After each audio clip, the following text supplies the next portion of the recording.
Halo teman-teman semua, balik lagi bersama Story 3M dalam kelanjutan alur cerita manhwa yang berjudul The World After the Fall.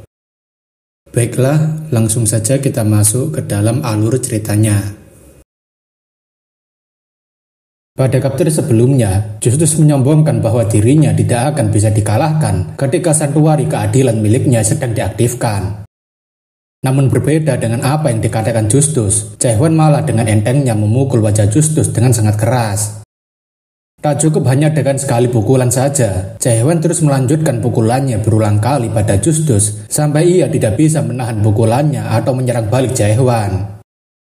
Santuari Justus sendiri menganggap jika Jae-hwan adalah entitas yang tidak bisa diubah menggunakan santuari atau bisa dikatakan error. Dengan melakukan beberapa kali pukulan pada Justus untuk melampiaskan amarahnya, Jae-hwan kemudian mengakhiri pukulan beruntunnya dengan menghantamkan Justus ke tanah. Justus sendiri masih kepikiran kenapa santuarinya tidak bisa bekerja, padahal Jae-hwan sudah berada di dalam santuarinya dan melakukan kontak langsung dengan target. Jae-hwan yang sudah menghajar Justus habis-habisan kemudian mengatakan jika sepertinya Dewa Aliansi hanyalah sekumpulan dewa lemah yang hanya bisa melakukan sesuatu dengan cara paling kotor. Jae-hwan merasa jika apa yang dikatakan Ethan bahwa para dewa hanyalah proksi dari Worldview ada benarnya juga. Maksudnya di sini adalah Worldview yang selama ini mereka kira adalah milik mereka, padahal nyatanya mereka hanyalah mengikuti Worldview mereka. Justus tentunya tidak terima jika dikatakan mereka hanyalah proksi dari worldview milik mereka sendiri, dan bersamaan dengan itu, gelombang doa dari Nebula meluncur ke arah Jae-hwan. Gelombang serangan dari Nebula tampaknya mengenai Jae-hwan dengan telak, apalagi gelombang serangan yang sangat besar itu tidak akan bisa ditangkis oleh Jae-hwan, apalagi dihindari olehnya. Meski sempat bertahan dari sekumpulan doa yang tiada habisnya, namun hal itu bukanlah sesuatu yang dapat Jae-hwan terima berulang kali. Justus bersyukur karena serangan Nebula masih bekerja dengan baik pada Awakener, meskipun saat ini situasi mereka sedang sangat kacau. Meski serangan Nebula dapat menahan Jae-hwan untuk sekarang, tapi sepertinya Galateon dan Riker sedang disibukkan dengan melawan puluhan gagak yang dipanggil oleh Ethan. Jika mereka tidak segera membunuh Ethan, Justus rasa jika para boneka dan gagak yang bersama dengan Ethan akan terus bangkit tiada henti dan membuat kerugian bagi mereka. Justus merasa sangat sial karena kesempatannya untuk membunuh Ethan malah diganggu oleh Jae-hwan. Belum lagi Awakener itu sekarang sudah mulai tersadar dari serangan Nebula. Namun ketika Justus akan pergi, Anderson memanggil Justus agar dia segera sadar kembali karena semua kekacauan ini harusnya sudah cukup. Anderson mengatakan apakah Justus berpikir bahwa Ethan serius melawannya tadi, padahal harusnya Justus tahu bahwa Ethan sudah mengetahui semua kemampuan milik Justus. Justus mengatakan apakah Anderson masih mencoba menjadi pahlawan seperti 500 tahun lalu. Tapi Anderson mengatakan entah itu 500 tahun lalu atau bukan, itulah tidak penting sekarang. Anderson menanyakan apakah Justus benar-benar datang kemari hanya untuk bertarung melawan mereka. Padahal Justus sebelumnya mengatakan akan menjamin nyawanya berserta dengan para pengikutnya. Anderson tahu bahwa tujuan Justus dari awal bukanlah untuk bertarung dengan mereka, tapi karena Justus tahu bahwa dirinya kembali ke Metaverse dan ingin melindunginya dari aliansi. Anderson tahu jika Justus adalah seorang pengecut, namun ia tahu bahwa Justus masihlah orang baik, tapi Anderson memberitahu jika ia akan tetap melawan aliansi. Justus mengatakan mau seberusaha apapun Anderson melawan aliansi, ia memastikan jika Anderson pasti akan kalah lagi. Anderson mengatakan jika masih ada kemungkinan mereka bisa menang. Jadi Anderson menanyakan kenapa Justus mengkhianati mereka dan ia ingin agar Justus kembali membantu mereka. Justus yang ditanyai Anderson alasan kenapa ia mengkhianati mereka sepertinya hanya melihat ke arah Anderson beserta dengan Jae-hwan, Runat, dan Ethan. Mungkin Justus sekarang sedang memikirkan alasannya.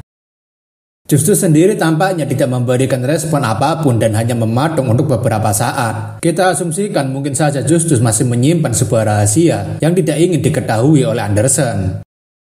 Pada akhirnya, Justus mengatakan jika ia sudah melupakan semua alasan untuk mengkhianati Anderson dan kawan-kawannya.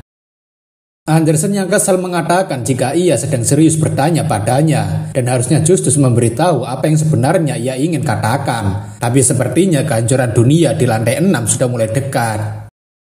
Karena waktu yang ditentukan sudah semakin dekat, gunung berapi yang sebelumnya diisi dengan war power akhirnya akan segera memulai penghancuran dunia di lantai 6. Seperti yang pernah Ethan katakan, jika dunia ini pernah hancur dari letusan gunung berapi, kejadian serupa kini mulai terjadi, di mana letusan gunung berapi mulai mengeluarkan semburannya. Semburan gunung berapi itu tentunya membabi buta semburannya ke setiap sudut dunia, bahkan serangannya sampai mengenai beberapa pasukan aliansi. Layaknya sebuah bencana besar yang disertai dengan hujan meteor, pasukan aliansi yang berada di lantai 6 saat ini sedang berlarian untuk menyelamatkan diri mereka dari bencana yang sedang mengarah pada mereka. Tak dapat dipungkiri, proses kehancuran dunia di lantai 6 sekarang malah terlihat seperti dunia milik Jaehwan, di mana hanya ada kehancuran yang terlihat, meskipun tidak semengerikan milik Jaehwan. Justus mengatakan dunia ini akan segera hancur, begitu juga dengan Anderson jika dia masih berniat untuk naik lebih tinggi. Justus menyuruh agar Anderson segera turun ke lantai bawah saja, dan sebaiknya dia tidak pernah mencoba lagi melawan aliansi jika dia tidak mau hancur untuk kedua kalinya.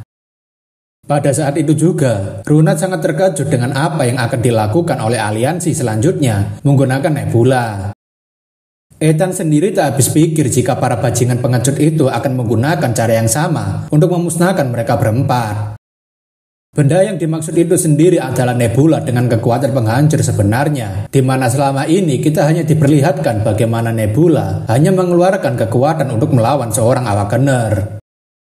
Patung yang berbentuk seorang dewa sekarang sepertinya akan berubah mode dari yang tadinya berdoa dan kini mulai membuka bagian dadanya.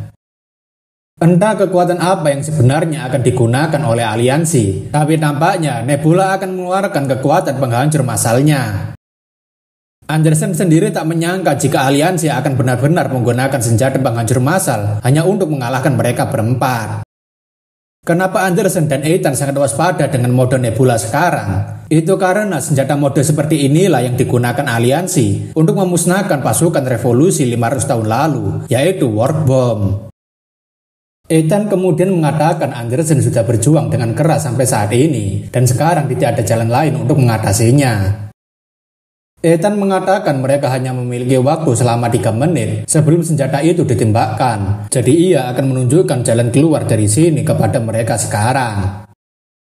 Jaehwan tentunya menanyakan kenapa Ethan malah menyuruh mereka untuk pergi, padahal mereka hampir saja menang, dan apakah sekarang Ethan akan menyerah setelah sampai di sini. Ethan mengatakan jika realitas dan idealisme itu berbeda, jadi tidak masalah untuk mencoba lagi jika mereka semua tidak mati. Jaehwan mengatakan jika Ethan ingin pergi, maka dia bisa pergi sendiri saja, karena ia akan tetap melawan mereka di sini. Anderson kemudian menyuruh agar Runat segera mengeluarkan semua trust miliknya yang dia dapatkan setelah mencuri dari pasukan aliansi, dan Runat jadinya terkejut karena Anderson mengetahuinya.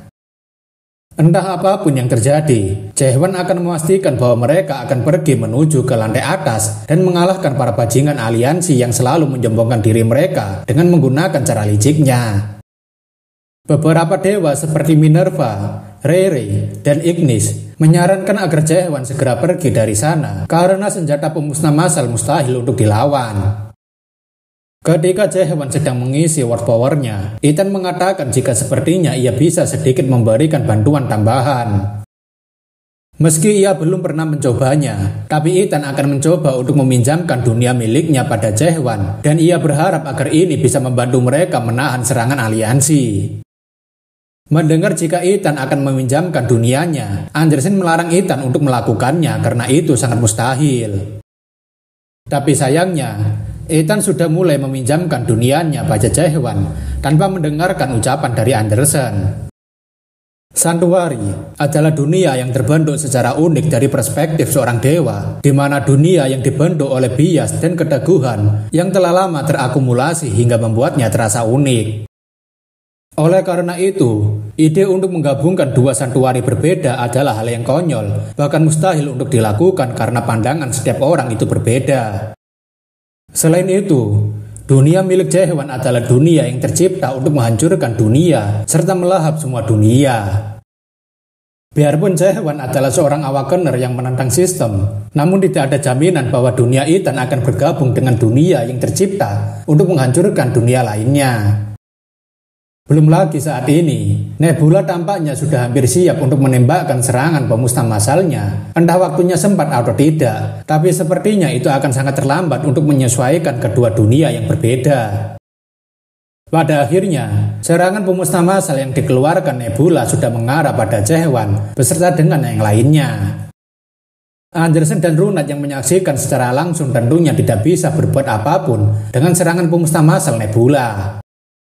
Namun di tengah keputusasaan itu, tampaknya Jaehwan telah berhasil mengeluarkan santuari miliknya, dan tentu saja santuari Jaehwan menahan serangan dari Nebula dengan menggunakan Tower of Nightmare. Justus tentunya sangat terkejut karena setahunya tidak ada sesuatu seperti Tower of Nightmare yang muncul di dalam santuari milik Ethan. Alasan kenapa Justus mengira jika ini adalah santuari Ethan karena di sekitar Tower of Nightmare terdapat burung gagak yang berterbangan. Meski begitu, Justus tampaknya masih belum mengetahui seperti apa santuari milik Jaehwan karena dia belum pernah bertarung dengannya. Kita sekarang tidak salah lihat jika santuari kuburan gagak milik Ethan dan santuari The World After the Fall Jaehwan sedang bangkit secara bersamaan. Tidak salah lagi, dunia yang sedang kita lihat sekarang ini adalah santuari combination antara Jaehwan dan Ethan. Entah bagaimana ceritanya dua dunia bisa bergabung, tapi mungkin itu karena Jaehwan adalah seorang awakener yang menentang sistem, atau mungkin karena bentuk dunia Jaehwan dan Ethan memang cukup berhubungan antara kematian dan kehancuran. Sebagai seseorang yang baru saja menyaksikan secara langsung, Justus tentunya sangat terkejut dengan dunia macam apa yang sedang dilihatnya saat ini, terlebih sebuah mata yang terlihat sedang mengawasinya. Belum cukup sampai di situ, Jaehwan tampaknya sekarang memiliki battle suite baru karena sedang menyatu bersama dengan Ethan.